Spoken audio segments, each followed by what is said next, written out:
Greetings, viewer. I'll jump right into it today. Here we go. Today we're going to talk about Anwar, Datuk Sri Anwar Ibrahim, current Prime Minister of Malaysia.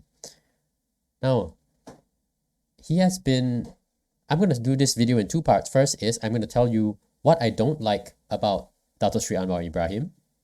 And then after that, I will tell you what I like about him after his recent ascension to the Prime Minister's office. Now, let's begin here in 2022, a year ago. 2022, he gave a diagnosis of the Malaysian political system. That is, corruption is systemic throughout. It is really severe, right? And recently, Datuk Sri Anwar Ibrahim's own Deputy Prime Minister was accused of receiving bribes, and his trial is ongoing. On such a major matter as the number 2 political leader in Malaysia on trial, Datuk Sri Anwar Ibrahim adopts a surprisingly laid-back attitude. He says, "I made it very clear that the courts are independent and I do not think I should prejudge the case." Wait, what about systemic corruption in Malaysia? So is it systemic, or are some parts of our government free of corruption and trustworthy? He goes on to say, let's see. "There are many other political leaders who have abused their position. Former prime ministers, former finance ministers by the hundreds and millions of dollars." Adding that he would not discuss Ahmad Zahid's case. So, I eagerly await the revelation of these names, right? Have any secrets been revealed by Datuk Sri Anwar Ibrahim, champion of the people? Well, let me tell you in our next piece.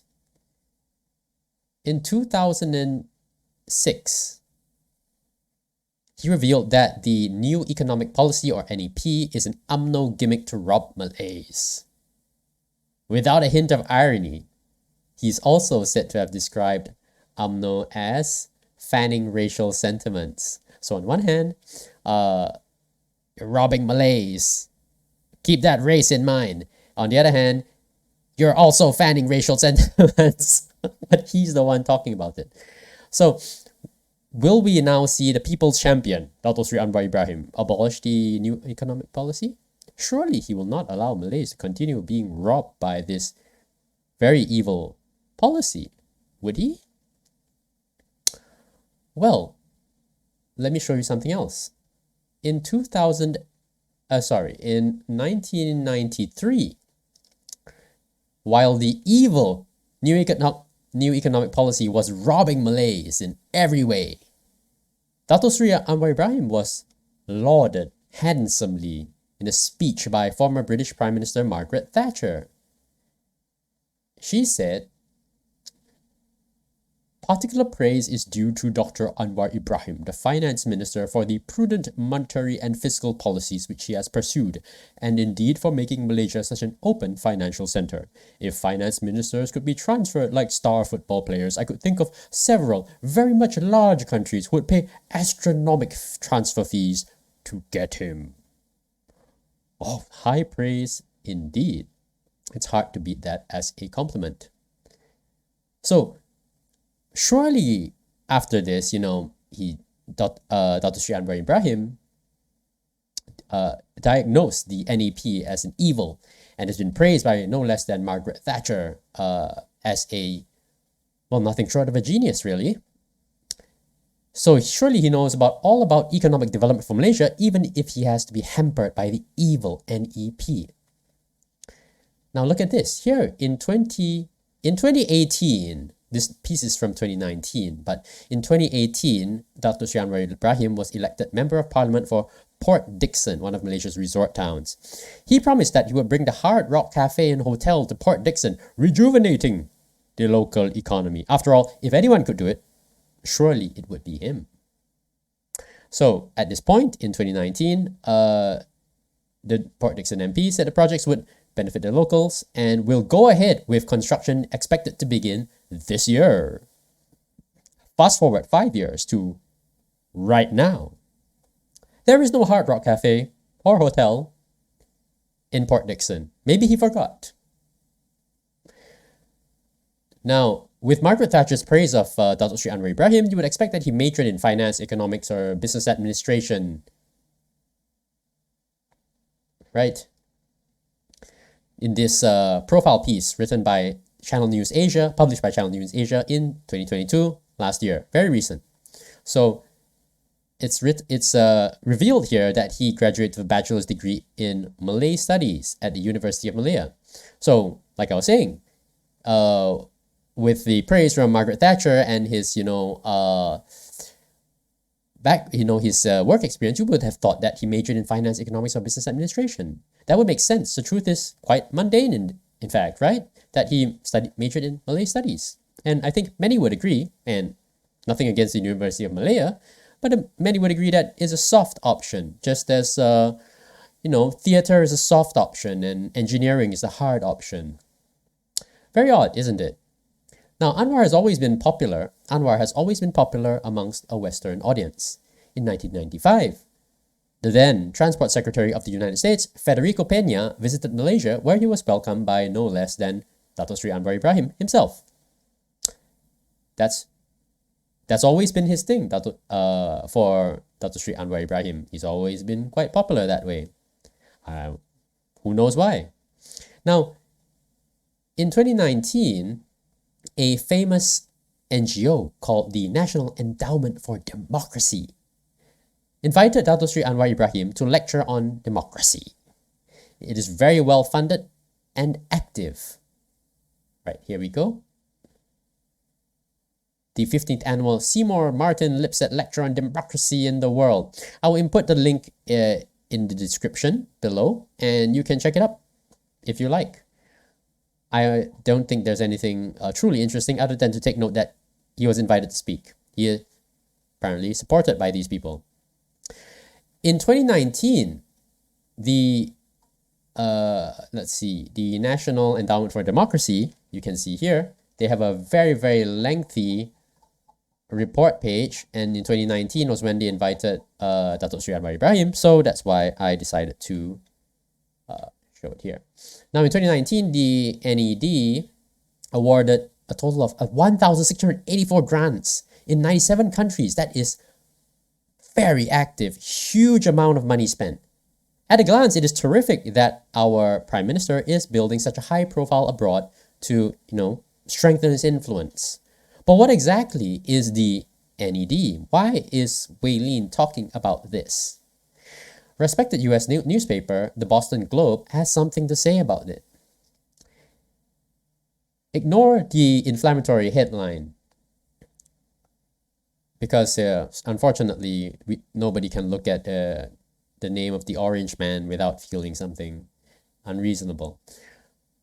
Here we go. The endowment is one of the main instruments. Let's see.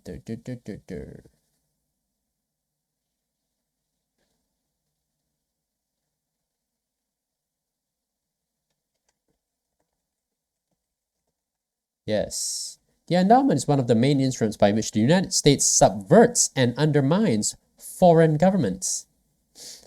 It might be called the National Endowment for Attacking Democracy.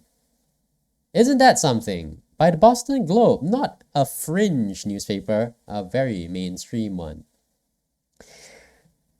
Let's see. What else?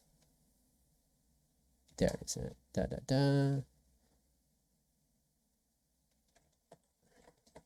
That kind of interference is the National Endowment's mission. Whenever the government of another country challenges or defies the United States, the endowment swings into action. It pours over 170 million each year into labor unions, student clubs, civic groups, dedicated to protecting or installing pro-America regimes.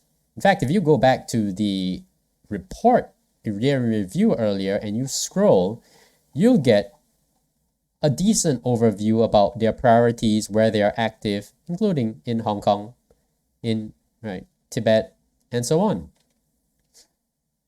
Does that give you a flavor yet about the kind of people they're involved in, the kind of work that they do? It should. Okay, I'll move on. Let's see now. Yes, because its job is to shape the course of other countries, the endowment has become a darling of Washington's regime change crowd. So, what does that tell you, right? So they are a darling of the regime change crowd, and Datuk Sri Anwar Ibrahim was invited to speak to the Washington regime change crowd, making him closer, bringing him closer to that crowd. And what promises might have been made in either direction prior to Datuk Sri Anwar Ibrahim ascending to his current position, I don't know. But I find it hard to imagine that they just wanted to hear him talk and that's all they wanted from him. Absolutely nothing else. Of course, we just want to hear you. We like you. You're an honest guy. Great man. Hard to imagine. Let's see.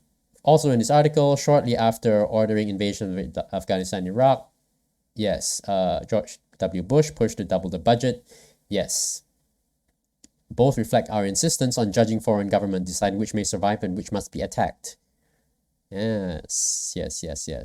So try to, relate that to your own observation of what's happening in Malaysia. Now, also, that's not the only place too. So The Hill, also a respected paper, saying it's time for the US to end democracy promotion flim-flams. Democracy promotion has long been one of the US government's favorite foreign charades. And they're going to slash funding for the National Endowment for Democracy. There we go. The National Endowment for Democracy is the flagship for US for US political meddling abroad. It has been caught interfering in elections in France, Panama, Costa Rica, Nicaragua, Czechoslovakia, Poland, and many other nations. Should Malaysia be also on that list? I leave that to you, dear viewer, to decide. Let's see, what else have I got? And also on this this website of an organization called the Heritage Foundation, which is one of those Washington-based think tanks. What they do is, they research, geopolitical issues. They write these papers that are then read by other people in Washington, and then they, analyze it and try to influence the government to follow their policy, which, they're all the same group of people. You may start off in this think tank and then end up working in the White House, or after you leave the White House, you may then assume a senior position in a think tank, and that's how these things work. So if it is a major NGO, a think tank like the Heritage Foundation, which is very powerful, you would expect that many in Washington share this view. Okay, so what is said here? James Phillips, visiting fellow for this blah, blah, blah. He calls the NED a dynamic, flexible, and cost-effective means of furthering U.S. interests by promoting blah, blah, blah.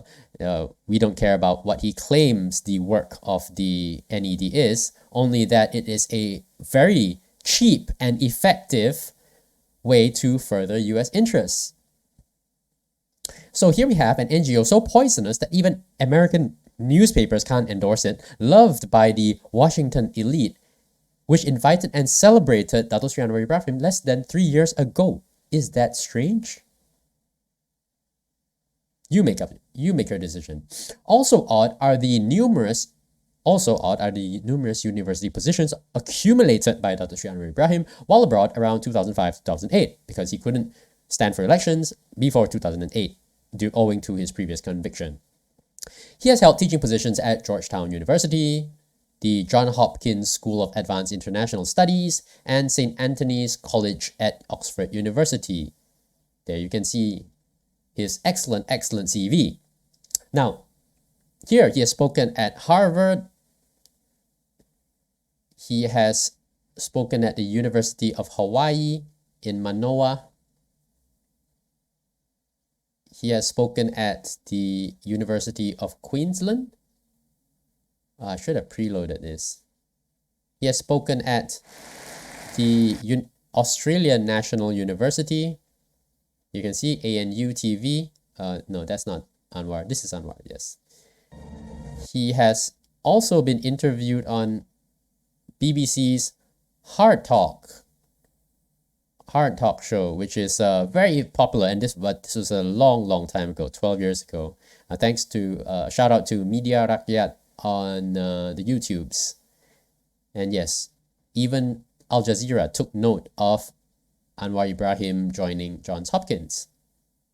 Now, so while assuming this position at the Georgetown University Al-Walid Center for Muslim Christian Understanding, he joins the ranks of other academics who, to my understanding, are a little controversial, a little odd. So for instance here, these are of the maybe close to 40 people. I picked out 4 who I think are more notable. So here we have Dr. Khairuddin Al-Junid from Singapore. So he's working at the, senior fellow at the Al-Walid Center for Muslim Christian Understanding. And he writes about colonialism, violence, and Muslims, radicals, resistance and protest. He also, he wrote a book, Traveling Model, Mythicization and Mobilization of Malcolm X. So what is a scholar working at the Center for Muslim Christian Understanding, why is he so focused on colonialism, violence, radicalism, Malcolm X, who is also considered quite radical in his time? What is that exactly? How does that exactly promote peace and understanding? Right? Isn't that a question? That is a good question, right? Decent. Legitimate question. Okay, and then here we have Veronica Kusumaryati. She is a specialist social anthropologist on the issues of indigenous politics, conflict and violence, race and racism. Race and racism seems to crop up everywhere. And what is that? What do all of these have to do exactly with Muslim Christian understanding? Do they promote or inflame Muslim Christian understanding? Then we also have Lily Zubaidah Rahim from, either Singapore or Malaysia.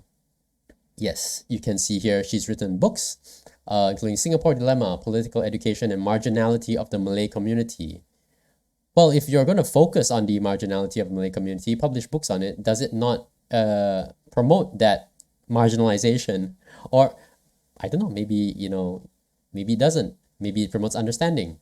Muslim secular democracy, that, I don't know, does that promote understanding between Muslims and Christians? Politics of Islamism, limits of authoritarian governance in Singapore's developmental state. It might just be me, but I feel that none of these seem to promote understanding between Muslims and Christians. Governing Muslims in Singapore's secular authoritarian state. Wow. Isn't that something? So how does this help? Then the last one, this is the best one, I saved the best for last. Nagwan Soliman. I don't know where she's from, but not only, she studies, specializes in, it makes it sound like she works on these things. She does it really well. Radicalization of youth, Islamist movements, jihadist movements, women and peace prophets, sectarian tensions between Muslims and Christians. Well, are you promoting them or are you trying to diffuse them? Look at this, a regional trainer in conflict and peace studies. Suleiman has trained activists from Egypt, Iraq, Lebanon. So are you I don't really know. It almost reads like a parody. Like, you're a regional trainer in conflict, and then I kind of my mind it kind of stops there. A regional trainer in conflict. Suleiman has trained activists from these countries. Okay. Because I don't exactly know if you are a peace advocate, because it doesn't come across in your CV. So that's my take on this. That's my take on this. Oh yes, and I also would like to mention that. So you've seen this a little sketchiness in the Prince Al-Walid bin Talal Center for Muslim Christian Understanding at Georgetown University, which has a Walsh School of Foreign Service, and all of these people are not they don't look American. They seem to be, focused on conflict, divisiveness, and oddly, coincidentally, Georgetown University, they have in the past given awards to CIA directors. So isn't that odd? You have these people on Georgetown University's payroll who seem to be a little dangerous for their home countries, wherever it is that they're from, a little bit dangerous. And also, Georgetown University is very close to the CIA. Or at least, at the very minimum, they give awards to CIA directors from time to time. And we also know that Dr. Sri Anwar Ibrahim has received not one, not two, but 3 overseas teaching positions. Again, kind of odd. Really begs the question, like, what's going on? Okay, I will move on. Now that you've heard my complaints about Dr. Sri Anwar Ibrahim, it is time to highlight the positives from his first 4 months or so in office. Here are the positives. Let us begin. Recently, the budget allocation for spending by members of parliament is to be reduced. While it was earmarked for purposes like building community facilities, I do not recall ever hearing about how this was spent by my representative or any representative. If this is what Dr. Sri Anwar Ibrahim meant by fighting systemic corruption, I can accept it. Perhaps these funds were not used well. Now, Dr. Sri Anwar Ibrahim began his term by making official visits to four of Malaysia's closest neighbors. The neighbors are Brunei, Indonesia, Singapore, and Thailand. While in Singapore, Dr. Sri Anwar Ibrahim secured 13 billion ringgit of investment commitments by Singapore companies to be realized over 3 years. That's a tidy sum. Here you go. You can see Shopee, yonder, data center involved, insect, yeah, I don't know what it is, to grow insects for food. So let's see. I don't know if they actually mentioned the 3 years. Yeah, there you go. 3 years. Okay, so that's very good. He also broached the topic of land reclamation works. Now, here, before that, let's take a look at this. Development works at Pedra Branca, which in Malaysia are called Batu Putih, including land reclamation, to begin later this year, according to the Ministry of National Development in Singapore. This was reported in 2021, which means that in 2021, land reclamation began at this island, which is quite close to Malaysia, actually. Now, Dato Sri Anwar Ibrahim also broached the topic of this land reclamation. You can see here a commentary by a writer named Hafiz Hassan in the Malay Mail noted that the Prime Minister Lee of Singapore agreed to listen to Malaysia's argument and reasoning against the reclamation of land at this Pulau Batu Putih. According to him, Dato Sri Anwar Ibrahim was quoted saying, "We have asked them to look into it because each time they reclaim the land, it has an impact on the environment and border. This issue must be resolved, and I received their Prime Minister's agreement to listen to our argument soon." Okay, so this was reported in a fairly low-key, sensitive manner, which is very healthy, very good. Most reporting focused on the business news, so I would consider this reasonably done. After this visit, Dato Sri Anwar Ibrahim sought an audience with the Sultan of Johor, Sultan Ibrahim Almarhum Sultan Iskandar, who consented to an audience with the Prime Minister in Putrajaya. So I think, presumably, this is to report the progress of talks around the issue of the island Batu Putih, as Johor State bears the brunt of the negative impact from land reclamation. I think this is smart and a correct show of respect to His Majesty, which is also has been a long-standing feature of Dato Sri Anwar's his public persona, which is to have great respect for Islam and our Malay rulers. Now, Dato Sri Anwar also visited Indonesia, where he, it seemed to, they have one of those very generic things, just to say he what did it say? Wide-ranging, yes, discussed a wide-ranging agenda, which always means that, oh, well, not any particular thing, or maybe I just don't want to tell you. I think that it really is this issue here that Indonesia and Malaysia agreed to increase the pressure on Myanmar's military government because there was a coup in February 2021, and they may want to put a bit more pressure on them to sort things out, get back to normal, don't be the weird kid in the class who, is run by a military dictatorship. Everybody else doesn't do it. Why are you doing it? You're so weird. Be normal. So why that's important to Malaysia is because in Malaysia, there are about 183,000 Rohingya refugees who are originally from Myanmar in Malaysia, making this a really burning issue for Malaysia. Okay, Dato Sri Anwar Ibrahim also visited Thailand, where the Bangkok Post report that, they hash out a border plan because one of the things that was reported is that he wants to increase the trade and cooperation, integration, economic development between the Thai provinces and Malaysian states along that border. And I think this is very, very, very reasonable. Also, we do have a security issue because a few years ago, there was a shootout between the Malaysian army and smugglers along that very border. So certainly something that we want to pay attention to.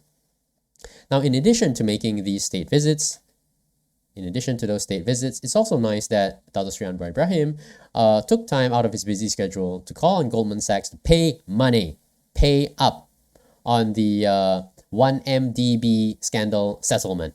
The courts have ordered Goldman Sachs to pay money, and apparently payment is overdue. And I think we'd all like to see our Prime Minister stand up for us. Okay, so I've given you all the good and the bad, about what I see in Dato Sri Anwar Ibrahim.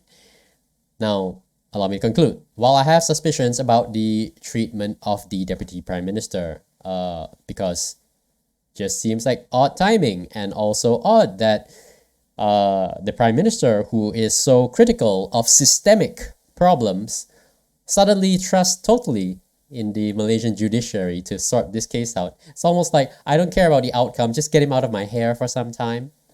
So that's very fishy. And also, let me just change it over to yes. And also, Dato Sri Anwar Ibrahim's ties to the US foreign policy establishment. I think that is very concerning because I do not trust him. And neither should you, because if you Google more about the National Endowment for Democracy, you will see that they've been involved in everywhere, including Russia, Ukraine, so on. Anywhere where there's a crisis, you can name, whether it's Hong Kong or in Venezuela, they were there. So I have total distrust and very great suspicion about his ties to that establishment. And also the total distrust of the sketchy things that he likes to say occasionally without evidence, or things like, I'll work on a Hard Rock cafe and hotel and have nothing to show for it 5 years later. Despite all that, so far he has done credit to himself with his work on state visits. I think the most important work will be done domestically, and on that there's been too little. I saw some reports about 5G rollout, working on fighting scam calls, budget cuts, and welfare payments to the bottom 40% of households, with the lowest income. So those families will receive between 100 and 300 ringgit, which isn't so impactful.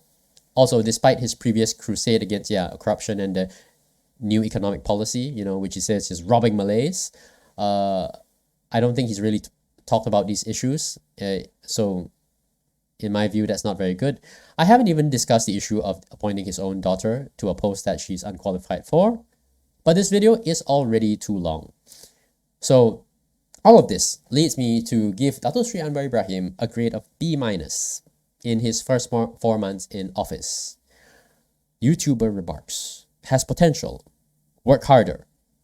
And that's all I have for you today. Thank you very much for watching. If you watched this far, I think I earned your, thumbs up and like, and subscription if you like more of this kind of content. Thank you very much. Talk to you again soon. Take care and bye-bye.